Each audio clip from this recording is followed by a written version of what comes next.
नमस्कार दोस्तों, आप देख रहे हैं माइंड फिट स्पिरिचुअल सीरीज, एक ऐसी यात्रा जहां हम वेदांत की शाश्वत शिक्षाओं को आज की व्यस्त और उलझी हुई जिंदगी से जोड़ते हैं। अब तक की कड़ियों में हमने आत्मा के रहस्य को समझा, मृत्यु को एक अंत नहीं बल्कि यात्रा का पड़ाव माना और जाना कि जीवन का धर्म केवल रोजमर्रा की दौड़ भाग से कहीं बड़ा है। लेकिन अब एक और भी गहरा सवाल हमारे सामने खड़ा है, क्या हमारी पूरी जिंदगी पहले से लिखी हुई है? क्या सचमुच सब कुछ नियति के हाथों बना है? जन्म, परिवार, सुख दुख, उपलब्धियां, असफलताएं, या फिर इंसान के पास इतनी ताकत है कि वह अपने कर्मों से उस नियति को बदल सकता है? यह प्रश्न सदियों से साधु संतों, दार्शनिकों और आम इंसानों को उलझाता आया है। कुछ कहते हैं सब पहले से तय है, इंसान केवल कठपुतली है, और कुछ मानते हैं इंसान अपने हर कर्म से अपनी किस्मत खुद गढ़ता है।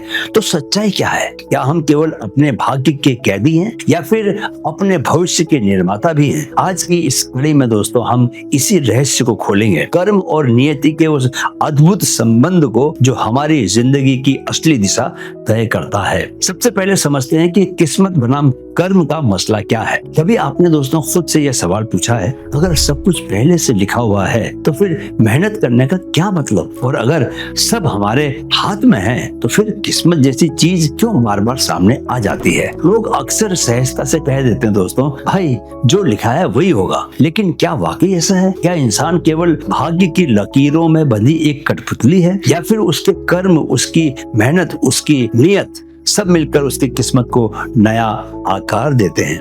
वेदांत का उत्तर बड़ा असंतुलित और गहरा है। वह कहता है किस्मत और कर्म दोनों साथ साथ चलते हैं। कुछ चीजें जन्म के साथ ही निश्चित होती हैं, जैसे आपके परिवार, आपका प्रारंभिक वातावरण और कुछ अनुभव जो आत्मा को इस जीवन में मिलने तय हैं। लेकिन बहुत कुछ अभी भी आपके चुनावों, आपके कर्मों और आपके निर्णयों पर निर्भर करता है। किस्मत आपको शुरुआती पत्ते, शुरुआती कार्ड्स दे देती है, लेकिन उन पत्तों को खेलना कैसे है, यह पूरी तरह आपके हाथ में है। यही वह जगह है जहां इंसान अपनी चेतना, अपनी मेहनत और अपनी जागरूकता से नियति को बदल सकता है। चलिए अब वेदांत का दृष्टिकोण समझते हैं कि कर्म और प्रारब्ध पर वो क्या कहता है। दोस्तों, वेदांत कहता है कि हमारी जिंदगी एक साथ 3 तरह के कर्मों से प्रभावित होती है। पहला कर्म है प्रारब्ध कर्म। ये वे कर्म हैं जिनका फल हमें इस जन्म में भुगतना ही है। जैसे तीर कमान से छूट चुका हो, अब उसे रोका नहीं जा सकता। जैसे किस परिवार में जन्म होगा, किस देश में हम पैदा होंगे, शुरुआती परिस्थितियां कैसी होंगी। यही कारण है कि कोई अमीर घर में पैदा होता है, कोई गरीब घर में, कोई स्वस्थ शरीर पाता है, कोई कमजोर शरीर। दूसरा है संचित कर्म। ये हमारे पिछले जन्मों में किए गए असंख्य कर्मों का संग्रह है। इसे आप बैंक अकाउंट भी कह सकते हैं दोस्तों, जहां अच्छे बुरे कर्मों का ब्याज जमा रहता है। इनमें से कुछ इस जन्म में फलते हैं, कुछ आने वाले जीवनों में। तीसरा है क्रियमाण कर्म। क्या है क्रियमाण कर्म? ये वो कर्म है जो हम अभी इस क्षण कर रहे हैं, अभी कर रहे हैं, इस मोमेंट में कर रहे हैं, यानी कि इस जन्म में कर रहे हैं। यही सबसे महत्वपूर्ण है दोस्तों, क्योंकि यही हमारे भविष्य के संचित और प्रारब्ध दोनों को प्रभावित करते हैं। जैसे किसान की जमीन, यानी कि प्रारब्ध उसका वो तय है, लेकिन वह उसमें कौन सा बीज बोता है, यानी कि उसका क्रियमाण कर्म, यह उसी की स्वतंत्रता है।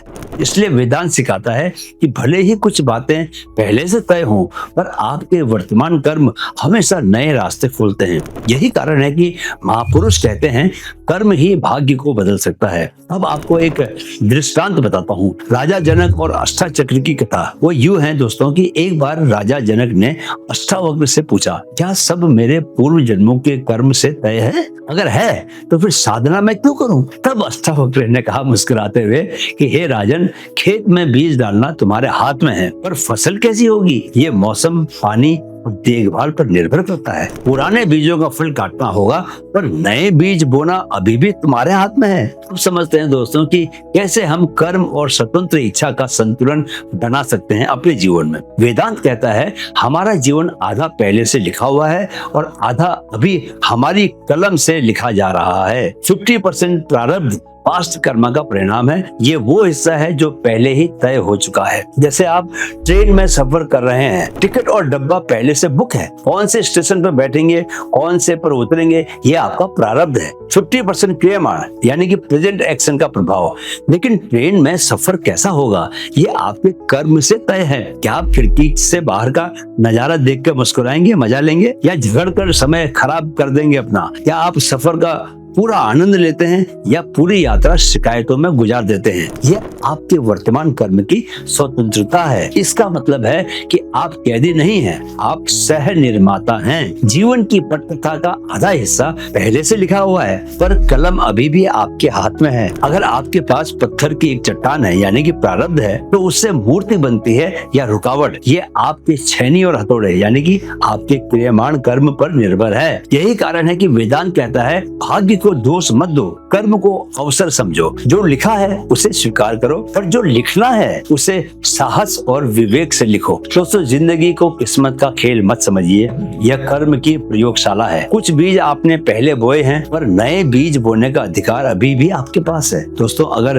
कर्म हमारी नियति करते हैं तो सवाल उठता है कि हम अपने मन को किस दिशा में मोड़ें। हमारा हर संकल्प या तो हमें बांधता है या हमें आगे बढ़ाता है। अगली कड़ी में हम जानेंगे कि संकल्प शक्ति मूंग की ताकत से जीवन कैसे बदले। क्या केवल इच्छा से सब संभव है या संकल्प को ऊर्जा और आत्मा की शक्ति से जोड़ना पड़ता है? जुड़िए माइंड फिट स्पिरिचुअल से, जहाँ हर वीडियो आपके भीतर की ताकत को जगाने की दिशा में एक अगला कदम है। वीडियो देखने के लिए बहुत बहुत आभार। मेरे साथ कहें, मन में है तो मुमकिन है। जय श्री कृष्ण।